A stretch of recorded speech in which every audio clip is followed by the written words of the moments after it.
Well, esteemed audience knows that I have to ask because I ask everybody that comes on the show, and they're leaning forward extra because when I talk to a horror author and being a horror author, I know part of everyone's unspoken questions: what happened to you?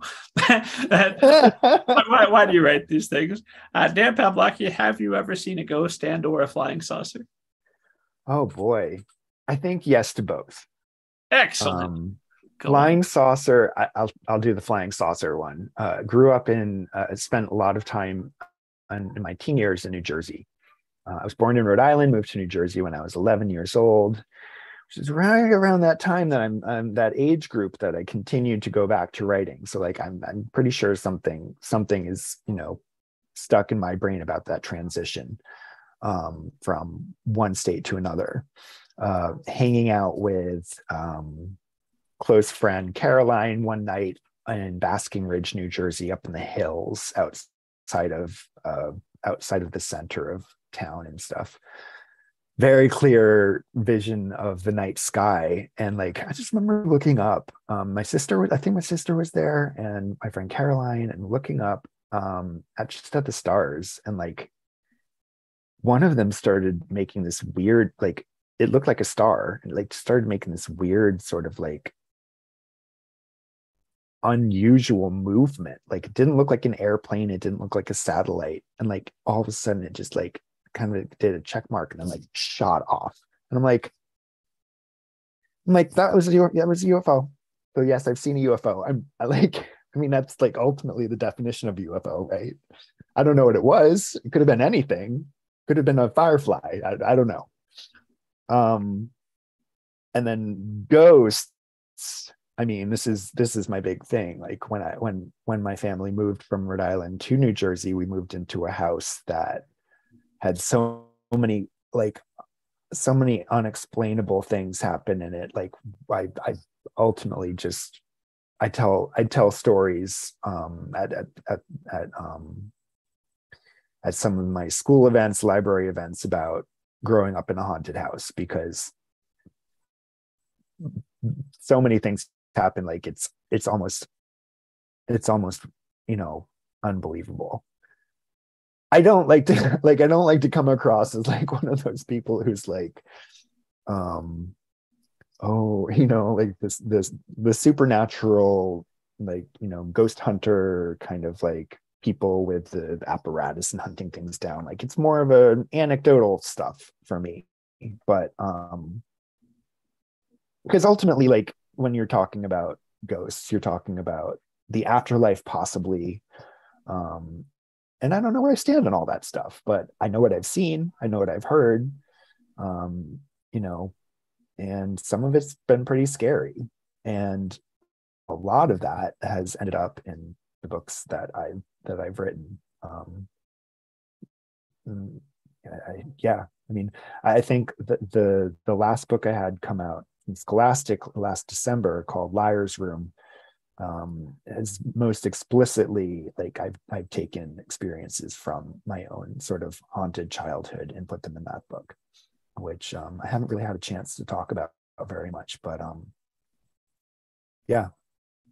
Well, we've spent a lot of time sounded really smart talking about fiction, talking about horror, talking about society and some of its ills. I feel like we've established enough credibility to build that up. Now we cash it in. What are some of the specific things that you're comfortable sharing that happened to you in the haunted house? Oh,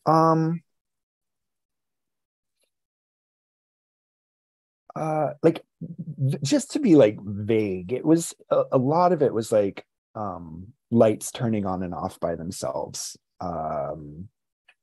doors opening and closing, things sort of left differently around the house, from when we went to bed compared to when we woke up, being alone in the house and hearing footsteps upstairs. One specific time we had a like a swinging door between the kitchen and the dining room, and I remember trying to push trying to push it open one afternoon after school, and somebody pushing back from the other side. um like literally seeing people standing at the end of my bed in the middle of the night, hearing growling noises and like really unexplainable, weird, otherworldly sounds coming from dark parts of the house, and more and more and more. But yeah, those are some of the big ones. I mean, ultimately, it was just like what ends up happening when you're living in a place like that. It's just it becomes just everyday normal. So like the light turns on behind you, you're like, oh well, and you go and turn it off. I think in a way it's sort of like taught me how to be brave in the way that the middle grade horror, I feel like, can teach young people to be brave, because ultimately I don't think that there was anything dangerous happening in that house. It was all shock and awe. Yeah, I don't want to come across No, sounding we like a promised esteemed audience a Halloween episode, and by God, we have delivered. there you go. That's yes, these are my Halloween stories. Maybe they're true, maybe they're not. So there you go. But I find it an amusing thing, that so often people will have a supernatural experience and then take that to be, the key for everything in life. Which I think is usually there's bad philosophy. Like, people know I love to beat up on Ayn Rand because I think Ayn Rand was nuts. And by the end, you're listening to a crazy meth head when you're listening to Ayn Rand. That's what's happening there. But anyway, she would take a couple of principles like, oh, this is true, and apply them to everything. Like, oh, this is true for business. Therefore, it must be true for relationships. It must be true for personal hygiene. It must be true for everything. No, it's true for the one thing you found it. And so when people look at a supernatural experience and say, aha, and now I understand the complete afterlife and the meaning of existence. Right. No, right. Understand this one thing. So obviously I wouldn't expect you to have all of those answers based on this experience, but having had that experience, how does that change how you approach horror and how you approach life, knowing, not thinking, but knowing that that's absolutely a possibility wherever you go, that you might bump into another one of these supernatural events? I honestly often don't really think about it. I found it scary, but also very exciting when I'd have moments like this. It often would turn into me running to a family member and being like, I just saw this crazy thing. Ah! Or a family member being like, like coming home and finding them waiting outside the house. My sister like couldn't stay in the house because of the noises she was hearing. It's like,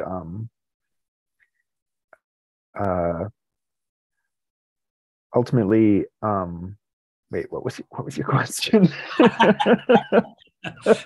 How does having that knowledge, not the thought, but the absolute knowledge that there is something beyond what we can see and what we commonly accept as our reality, knowing that, how does that impact your approach to writing horror, and how does that also impact your approach to life? Right.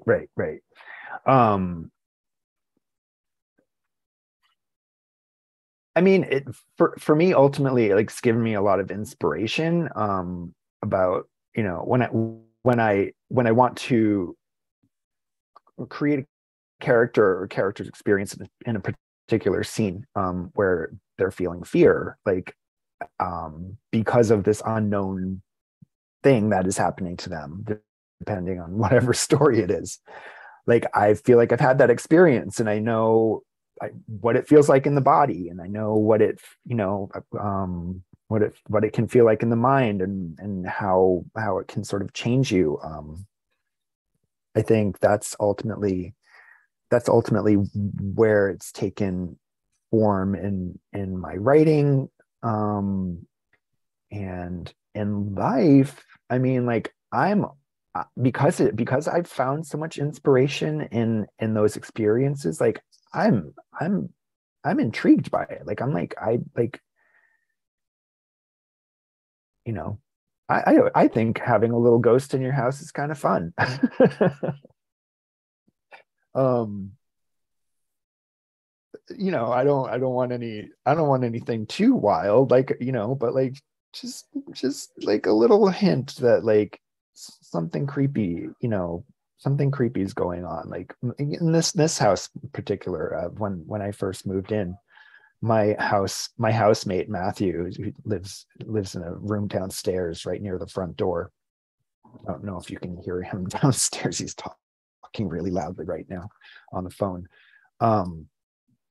He decorated the house for Halloween. I think the first Halloween that we were here, and like he said, he haunted the house. So we have a front porch, and he put up a whole bunch of stuff, and like these two little ghouly things that were on strings, and they both happened to turn and face the front door. And the day after he did that, I went to open the screen door to go out to the porch and realize the screen door was locked. And I didn't even I'd been in the house, so it was such a new house to me at the time. I didn't realize the screen door could lock, and so I said to Matthew, I was like, "Did you lock this?" He was like, "No."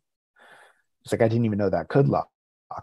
So it's like, did somebody come up on our porch and lock the door and then close it again? So like, I tried to do that from the outside, but the way the switch works is you can't lock yourself out of the house with the screen door.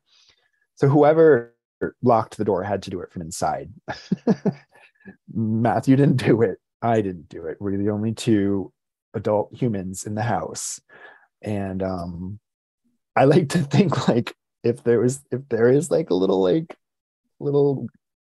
spirit in our house right now, like they got freaked out by the Halloween decorations, and we're like, let's put in a little extra lock on the door so those two ghoulies can't get in here. It's like, so like, I mean, I feel like every house that I've lived in has had some kind of weird little thing happen, but I'm the kind of person who pays attention to these things too.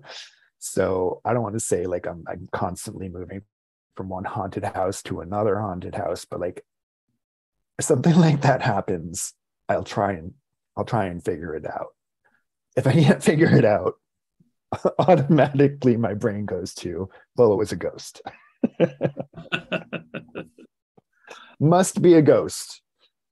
Well, conversely, there's lots of people walking around that are having haunted experiences every day that have found different ways to rationalize them away. Yeah. Yep. Or they just, yeah. You just don't, yeah. I think that's generally the case. People are like, I've never seen a ghost. I'm like, I bet you have. The pipes are screaming, get out again. Gotta call. It's not a problem. Yeah. Yep.